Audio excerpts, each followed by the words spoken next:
Bueno, vamos a abrir nuestras Biblias en el libro del profeta Jonás, un libro súper cortito, así que lo primero que vamos a hacer es buscar el libro, porque si no encontramos el libro no podemos leer la porción de hoy. Venimos hace ya 2 domingos con esta serie, la serie sobre la vida de Jonás. Hoy nos toca el tercer mensaje, que se va a centrar básicamente en el capítulo 2. Jonás.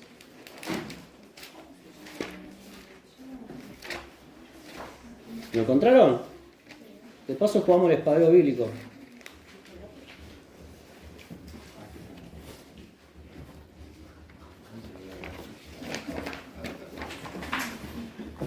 Bueno, como les decía, la serie es la serie del libro de Jonás, una historia que es conocida no solamente en el ámbito de la iglesia, en el ámbito de los cristianos que acostumbran a leer la Biblia, sino que es una historia conocida, podríamos decir, en todo el mundo de manera popular, por lo particular de la historia, ¿no? Por lo que ella nos relata acerca de ese gran pez que tragó a Jonás vivo, y estuvo Jonás en el vientre del pez 3 días, y hoy vamos a ver lo que sucede dentro del vientre del pez.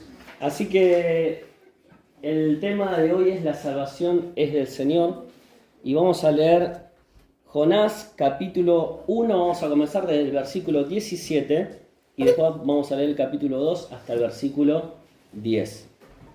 Dice: pero Jehová tenía preparado un gran pez que tragase a Jonás, y estuvo Jonás en el vientre del pez 3 días y 3 noches. Capítulo 2. Entonces oró Jonás a Jehová su Dios desde el vientre del pez. Y dijo: invoqué en mi angustia a Jehová, y él me oyó. Desde el seno del Seol clamé, y mi voz oíste. Me echaste a lo profundo en medio de los mares, y me rodeó la corriente.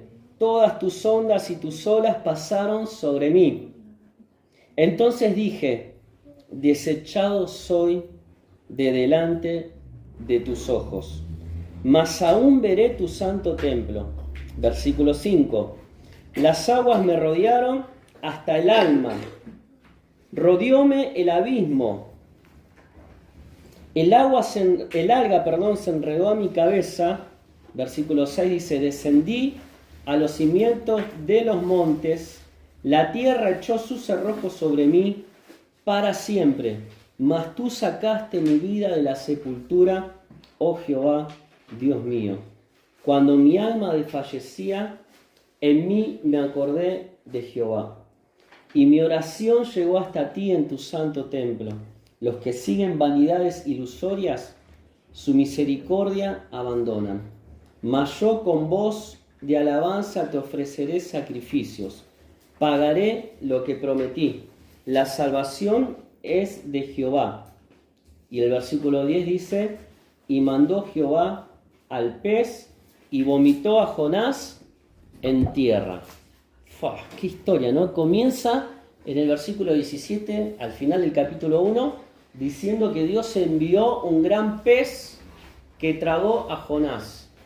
Y dentro de ese pez, Jonás ora a Dios. Y al final de esta lectura que hicimos en el capítulo 2, dice que mandó Jehová al pez y vomitó a Jonás en tierra. Desde el principio al fin de esta porción, de este pasaje, de esta lectura, vemos a un Dios soberano controlando todo lo que sucede en la vida de Jonás, pero también teniendo un control como creador sobre la tempestad que estaba ocurriendo en el mar, en la navegación en ese momento, y también sobre su creación, los animales, porque es Dios quien envía a este gran pez para que tragase a Jonás. Bien, y decía que el tema es: la salvación es del Señor, basado en el versículo 9 de este capítulo, que dice: mas yo con voz de alabanza te ofreceré sacrificio, pagaré lo que prometí, la salvación es de Jehová. Son palabras del propio Jonás, cuando al final de esta historia dentro del pez, él reconoce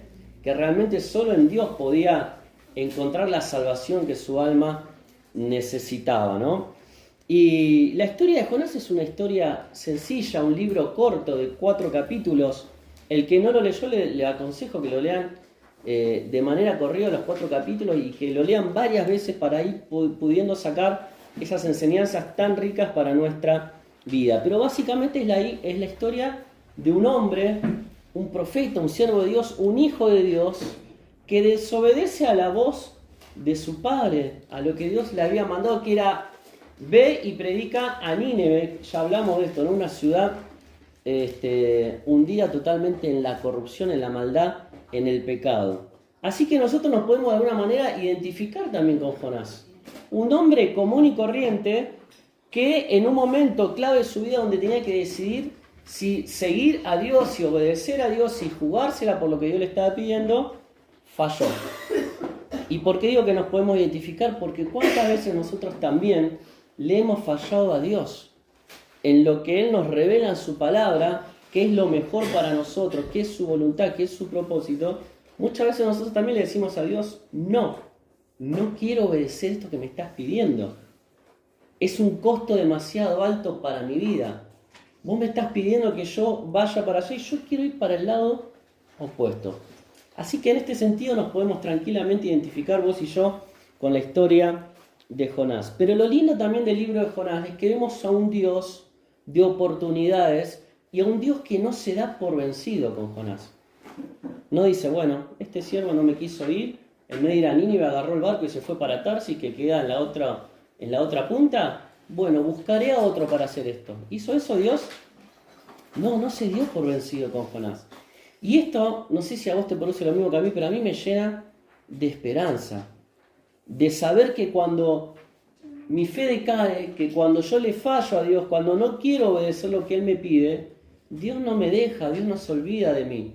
Dios va detrás mío y va conmigo y me acompaña, aún en los momentos difíciles que yo tengo que atravesar a raíz de mi propia desobediencia, que fue lo que le pasó a Jonás. Pero Dios siempre estuvo ahí con Jonás. Y hoy vamos a ver cómo Dios estuvo aún dentro de ese gran pez, acompañando a Jonás, y su presencia estaba con él. Vimos la reunión pasada que Dios utilizó una gran tormenta, ¿no? Para que Jonás reconsiderara el camino que había elegido.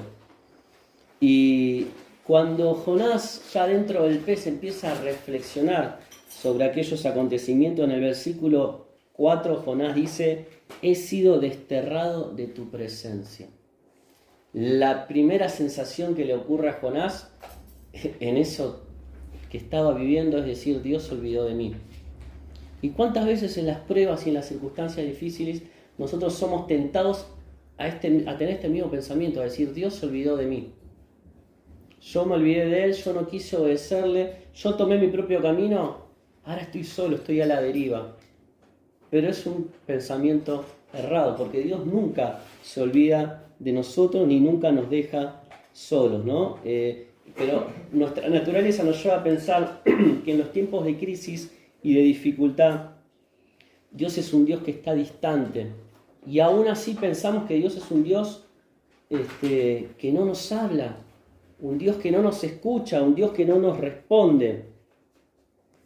Sin embargo, este libro de Jonás nos recuerda que la presencia de Dios nos permite soportar las pruebas que enfrentamos, incluso cuando esas pruebas vienen por nuestra desobediencia. Qué hermoso es saber esto, ¿no? Que la presencia de Dios va a estar siempre con nosotros para que podamos soportar las pruebas, aún esas pruebas que vienen a nuestra vida como consecuencia de nuestra desobediencia. Entonces la pregunta es: ¿somos conscientes de la presencia de Dios en nuestra vida? Claro, cuanto más nos alejemos de Él, vamos perdiendo esa sensibilidad de Dios, ¿no? De saber que Él está con nosotros. Dejamos de escuchar su voz, dejamos de sentir su presencia y su poder obrando en nuestra vida. Pero Dios nunca abandona a sus hijos, ni siquiera cuando le desobedecemos. Y Él quiere siempre que nosotros regresemos a Él.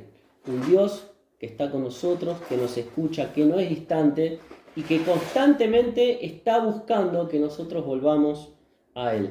Muchas veces oramos, ¿no? Por aquellos que hoy no vemos, por aquellos que se han alejado, por aquellos que Dios les habló de una manera particular específica y decidieron tomar un rumbo totalmente diferente. Pero con ellos también está Dios, cada día buscándolos. En medio de las circunstancias, de las pruebas, de los momentos difíciles, Dios está a nuestro lado. Así que cada uno de nosotros necesitamos periódicamente, como un ejercicio, examinarnos en cuanto a nuestra pasión y nuestra relación con Dios, ¿no? Para tomar conciencia de esa necesidad que tenemos de renovar nuestros votos con Dios, ¿no? Y de poder obedecerle en todo lo que Él nos pide a cada uno de nosotros. Vamos a ver en esta historia cómo la experiencia de Jonás va a ilustrar esos pasos que nos llevan a regresar a Dios. Vamos a ver qué pasos tomó Jonás en su proceso de volver a reencontrarse con Dios. Y el mensaje va a tener 3 puntos. En primer lugar, el confinamiento de Jonás. Esta palabra se usaba mucho cuando estar confinados. Cuando estás preso o en un lugar muy estrecho que no te puedes mover. Sí, pero se usó, ¿quién dijo la pandemia? Muy bien. ¿Se acuerdan que la pandemia decía estamos confinados, estamos presos como en un lugar así, adentro de nuestra casa, y no podemos tener la libertad que quisiéramos tener? En segundo lugar vamos a ver la comunión de Jonás y en tercer lugar la confesión de Jonás. Bien, el confinamiento de Jonás. Decíamos de estar encerrados, eso es estar confinado. ¿Y a dónde le tocó pasar su confinamiento? En un pez. Y no vamos a entrar en la discusión de si era una ballena, si era un pez grande, si era lo que fuere, porque ese no es el punto. Si bien hay muchas evidencias de que peces grandes como la ballena azul u otras más se han ingerido humanos, animales enteros y demás, y también se sabe que tienen cavidades dentro de su sistema orgánico donde concentran, por ejemplo, gran porcentaje de oxígeno, y que esto le permitiría, por ejemplo, vivir a un ser humano 3 días tranquilamente como estuvo Jonás. Pero no vamos a entrar en toda esa parte, sino saber que Jonás llegó ahí porque Dios así lo quiso y porque Dios preparó ese gran pez para que se lo tragase cuando él fue arrojado al agua. Pero vamos a ver que este gran pez, porque muchos piensan que el pez fue como el castigo o el juicio de Dios, pero en realidad Dios mandó ese pez como un refugio protector para Jonás, ¿sí? Como un refugio protector. Jonás estaba en ese pez y el pez representa la provisión de Dios para su protección, ¿sí? Bien,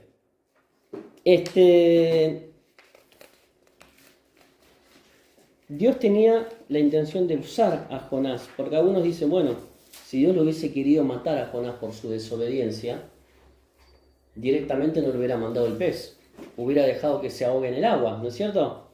Entonces el pez no es la figura del juicio, del castigo para la vida de Jonás, sino que era justamente ese refugio donde Dios iba a proteger la vida de Jonás, porque él tenía una intención con Jonás, porque él tenía un propósito para su vida, ¿no? Y Dios de esa manera lo rescató de la muerte.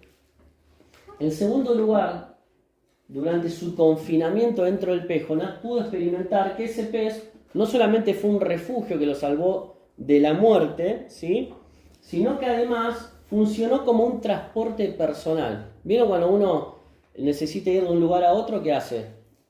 ¿Cómo se traslada? En auto, en diferentes medios de transporte, ¿no? Si estás en Buenos Aires, la otra vez que fuimos en auto, usamos mucho el Uber. Una maravilla, pones en el celular ahí tú, o Cabify, o esas otras aplicaciones. Son maneras de trasladarse. Ahora, ¿quién se puede imaginar que uno se trasladaría dentro de un pez? Pero esto fue lo que le pasó a Jonás. Dice el versículo 17 que después de 3 días y 3 noches Dios mandó al pez, dice el versículo 10, y este vomitó a Jonás en tierra firme. Qué increíble, ¿no?, el obrar de Dios, y cómo él tenía un lugar específico a donde lo quería tener a Jonás. Tenía que ir a Nínive y él se quería ir para otro lado. Se tomó un barco que iba en dirección contraria. Desata Dios una tormenta, lo arrojan al mar porque sabían que esa tormenta era consecuencia de el pecado y la desobediencia de Jonás, y Dios envía a este pez que lo iba a llevar de vuelta hacia el lugar donde Dios lo quería, desde el medio del océano hacia la costa de Nínive, donde él tenía que ir y predicar. Así que qué maravilloso como Dios obra soberanamente para que el propósito de él se cumpla en la vida de sus hijos. Y en tercer lugar, el confinamiento de Jonás, vemos que ese pez vino a ser como un santuario privado con el Señor. Porque dice el versículo 1 del capítulo 2 que entonces oró Jonás a Jehová su Dios desde el vientre del pez. Uno puede decir, bueno, voy a ir a la iglesia a orar, o voy a ir a un lugar tranquilo donde nadie me moleste a orar, o me voy a encerrar en mi habitación, en mi cuarto para orar a Dios. Sin embargo, vemos a Jonás que hizo de ese habitáculo animal dentro del pez su santuario y su lugar de oración a Dios. ¿Sí? Y dice que Jonás oró al Señor dentro de ese pez. ¿Y qué es su santuario? Justamente es el lugar donde uno se encuentra con Dios. El lugar donde uno se encuentra con Dios. Yo no sé si estás experimentando en tu vida ese tiempo de encontrarte con el Señor. Cuando uno ora, busca a Dios, busca la presencia de Dios. Cuando uno tiene un tiempo a la luz de la palabra y lee la palabra y medita en ella, uno busca el santuario y la presencia de Dios. Pero ese pez, fíjate que Dios proveyó para Jonás, vino a ser entonces, habíamos dicho en primer lugar, un refugio que lo protegió de la tempestad del mar, un transporte personal hacia la costa y un santuario privado con el Señor. Qué hermoso es saber que cuando el Señor aparece en nuestra vida, aprendemos cosas, no salimos igual cuando estamos delante de la presencia del Señor. Y esto es lo que le pasó a Jonás. ¿Qué aprendió Jonás dentro del pez? Bueno, reconoció su absoluta dependencia de Dios. Vamos a leer esos versículos. Versículo 2.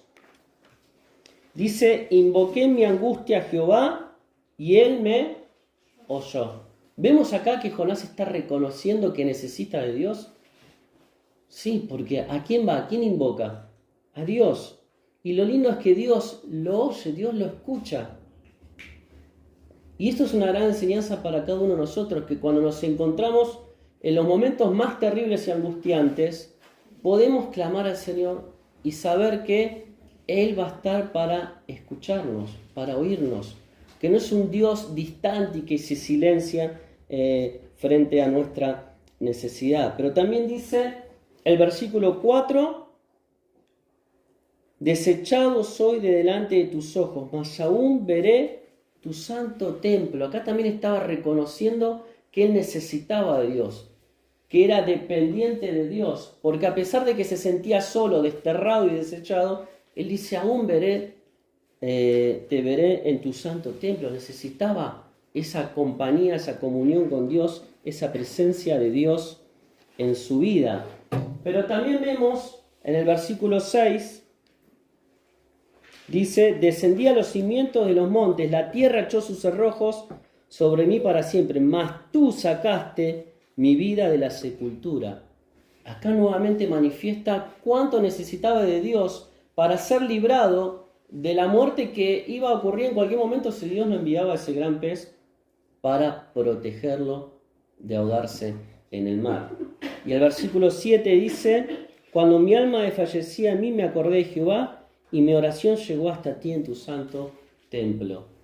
Cuando mi alma desfallecía se acordó de Jehová y Dios lo escuchó y fue su socorro. Entonces, el estar dentro del santuario de ese pez lo ayudó a Jonás a reconocer que necesitaba de Dios, que se había alejado, que había desobedecido, pero que ahora necesitaba reencontrarse con ese Dios que lo escuchaba, que lo salvó, que lo protegía. En segundo lugar, dentro del pez, Dios despojó al profeta desobediente tanto de su orgullo como de sus prejuicios. En el versículo 8 dice, los que siguen vanidades ilusorias, otra versión habla de ídolos que no te llevan a ningún lado, dice, su misericordia abandona. Él está reconociéndose como uno de esos que en algún momento desechó la misericordia de Dios y se fue tras las vanidades ilusorias, ¿sí? Tras esos ídolos que a veces construimos en nuestra vida y que nos alejan del propósito de Dios. Pero él, dentro de ese pez, puede reconocer que fue desobediente, ¿no? Y que su orgullo y sus prejuicios lo llevaron por un camino equivocado. Y ahora puede decir: yo deseché la misericordia de Dios porque seguí la vanidad de este mundo. Y en tercer lugar, dentro del pez, Jonás se sometió a Dios sin reserva. Dice el versículo 9: mas yo con voz de alabanza te ofreceré sacrificio, pagaré lo que prometí. La salvación es de Jehová. Y acá es donde él llega a ese punto donde se somete a Dios, donde entrega su voluntad a la voluntad de Dios y donde sin reserva hace un voto de obediencia a Dios. Yo no sé en qué situación te encontrás hoy en tu relación con Dios. Capaz te sentís alejado de Dios como se sintió Jonás. Y quizás Dios también esté utilizando pruebas duras o difíciles en tu vida porque quiere hablarte a tu corazón, porque quiere llamarte. Quizás necesitas renovar tu dosis de fe. Qué importante es buscar ese lugar de confinamiento, ese lugar para estar a solas en la presencia de Dios. Porque realmente cuando estamos frente a la presencia de Dios, todo lo demás se desvanece, ¿no? Todo lo demás se desvanece. Nuestros ídolos, nuestros gustos personales, ¿sí? Nuestros deseos personales, eso se desvanece y queda nuestra alma frente a la presencia de Dios, ¿no? Para que Él nos hable, para que Él trabaje en nuestra vida y para que se produzca ese proceso de querer reencontrarnos con Dios. Lo mismo que le pasó a Jonás dentro del pez, Dios quiere también obrar en nuestra vida si realmente hemos desobedecido y nos hemos ido por el camino que Él no nos marcó. En segundo lugar, vamos a ver la comunión de Jonás, ¿sí? Cuando Jonás hace esta oración, él lo que hace es citar un montón de pasajes de la palabra que estaban en su mente y en su corazón. Y ahora vamos a ver que muchas partes de esta oración corresponden a citas de salmos, que evidentemente el profeta Jonás los conocía muy bien y en los momentos de prueba y dificultad fueron su sostén, la palabra de Dios. Vemos a Jonás dejando que la palabra de Dios impregnara sus pensamientos. Pero ¿por qué fue la palabra de Dios tan crucial para la recuperación espiritual de Jonás? Bueno, vamos a ver por qué. En primer lugar, porque Dios nos habla a través de su palabra al corazón. Dios nos habla al corazón. Y Jonás tenía la palabra de Dios grabada en su vida. Por eso cuando ora menciona todas estas citas de salmos y de pasajes que lo acompañaban a él y en los momentos difíciles pudo acordarse de eso. Voy a citar algunos, por ejemplo. Cuando él dice, tus olas me cubrieron, es lo mismo que dice el Salmo 42:7. Cuando él dice, he sido desterrado, en el versículo 4, hace mención al Salmo 31:22. Cuando él dice, me envolvió hasta el cuello, en el versículo 5, está haciendo mención del Salmo 69:1. Cuando él dice, por ejemplo, mi vida se desvanece, en el versículo 7, está haciendo mención del Salmo 147:3. Y así podemos seguir con todas las frases que él utilizó en su oración. Eran menciones de salmos que él tenía atesorados y guardados en su corazón. Entonces, qué importante para cuando estemos en momentos de flojera espiritual, podríamos decir, en momentos difíciles en nuestra vida, en momentos de prueba, donde necesitamos buscar a Dios y orar a Él, tener la palabra de Dios en nuestra mente y en nuestro corazón. Pero para tener la palabra de Dios tenemos que conocerla. ¿Y cómo la vamos a conocer? Leyéndola cada día. La palabra de Dios fue la herramienta vital que Dios utilizó para traer a Jonás a su comunión, a la comunión con Dios. Entonces, Dios habla a través de su palabra al corazón. Hay pasajes muy conocidos, por ejemplo, ¿quién quiere leer Hebreos 4:12? Y otro que lea el Salmo 139:23.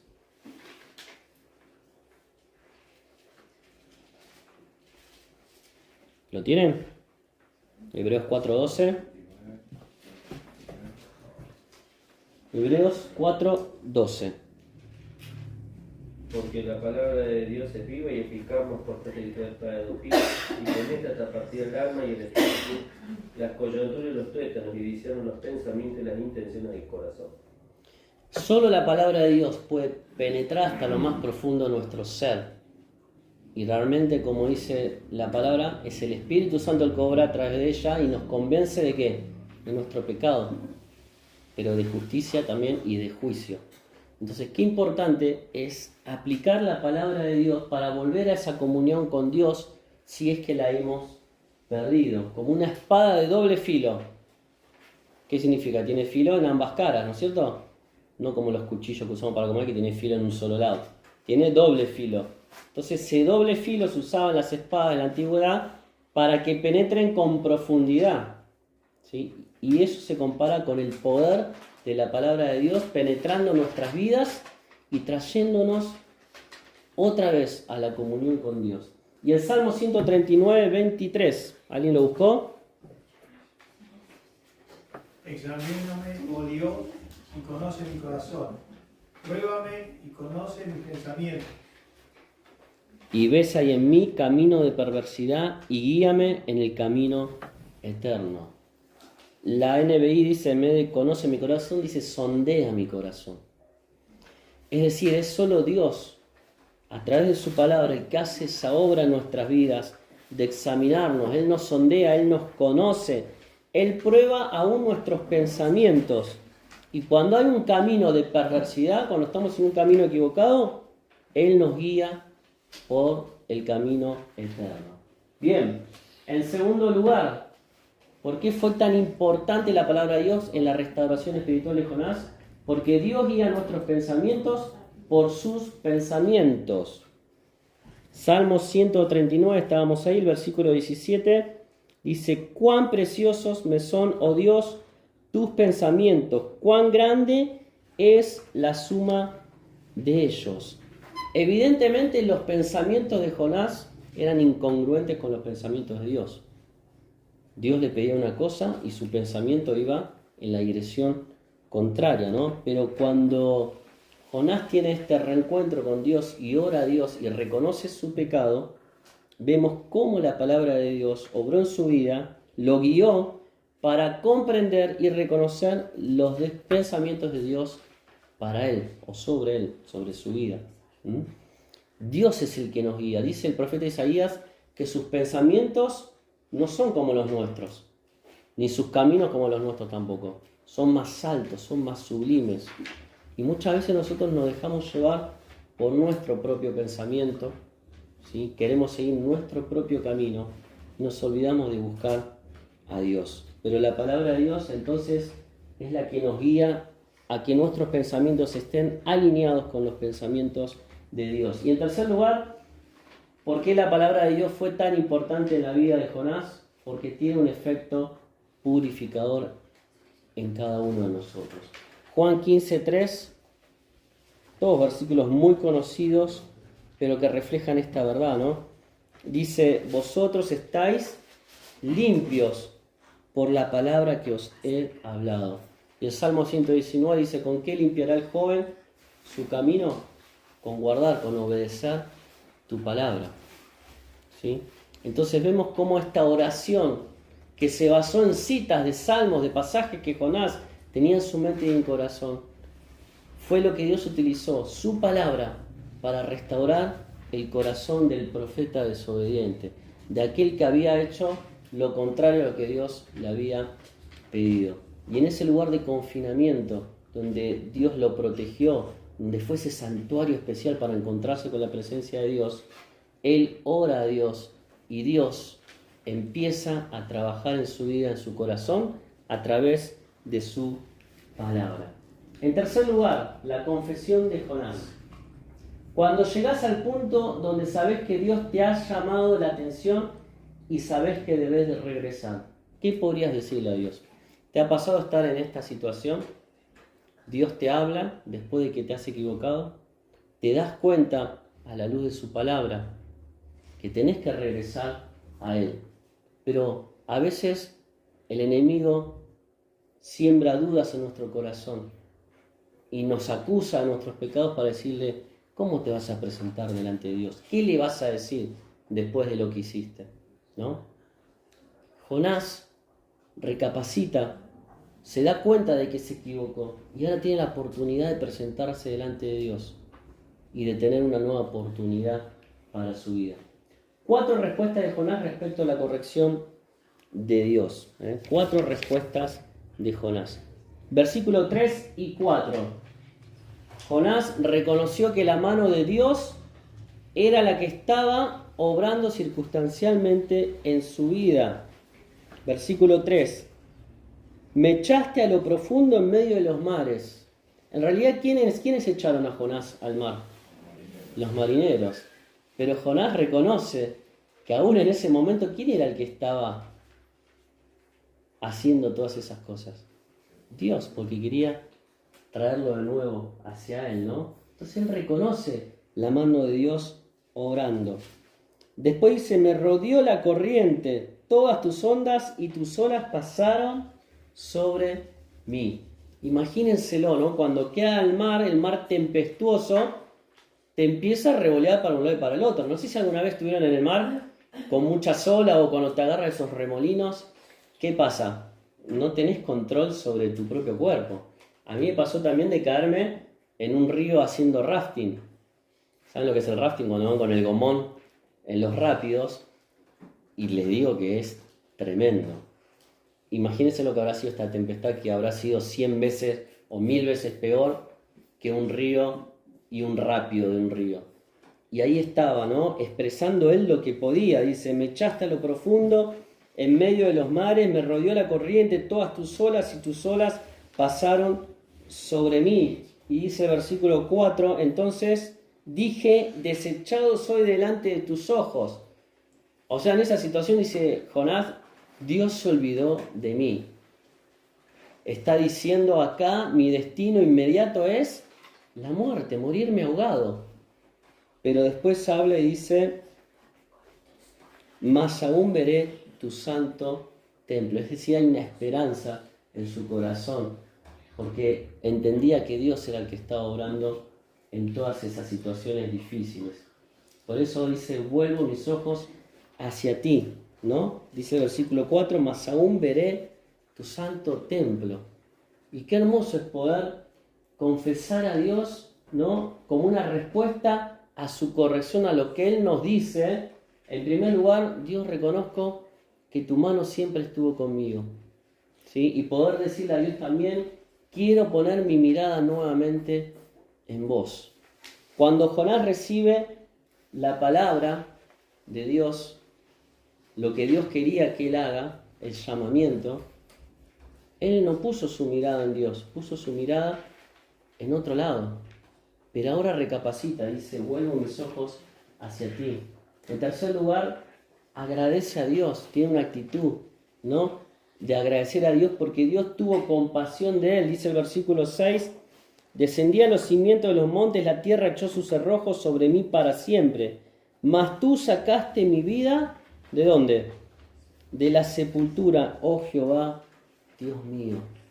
Él reconoce con una actitud de gratitud que era Dios el que realmente estaba ahí sosteniéndolo y lo salvó de la muerte y de la sepultura, como dice el versículo 6.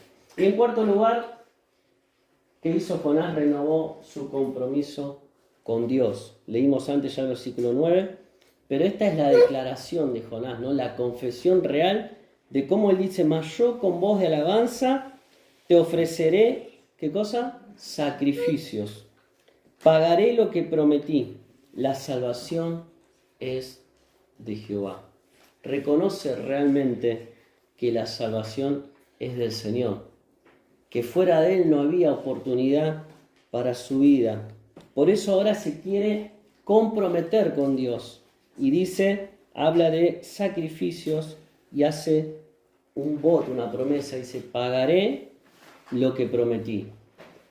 Y esto lo vemos que realmente él después lo cumple, ¿no? Porque inmediatamente en el capítulo 3, lo vamos a ver después, dice que él va y obedece a Dios y predica en Nínive. Y este es el resultado de un genuino arrepentimiento, ¿no? Cuando uno dice, Señor, reconozco que tu mano estuvo obrando para traerme de nuevo. Ahora quiero poner mi mirada en vos. Te agradezco porque no dejaste que me muera en el camino equivocado y ahora quiero renovar mi compromiso con vos. Qué hermoso es la actitud de Jonás en esta oportunidad. Hay una frase más lucada que me gustó, dice, si hay 1000 pasos entre tú y Dios, Dios tomará 999 y te dejará el último. ¿Y cuál es ese último paso? Dios quiere que regreses, pero debe dar un paso hacia Él que se llama arrepentimiento. El mensaje de hoy es un mensaje de esperanza, de saber de que tenemos un Dios de segundas oportunidades. Un mensaje que nos llama a cada uno de nosotros a la reflexión y al arrepentimiento genuino si realmente hemos desobedecido a Dios. Dios lo protegió, Dios lo cuidó, Dios estuvo con él. Y por eso decimos que es un Dios de segundas oportunidades.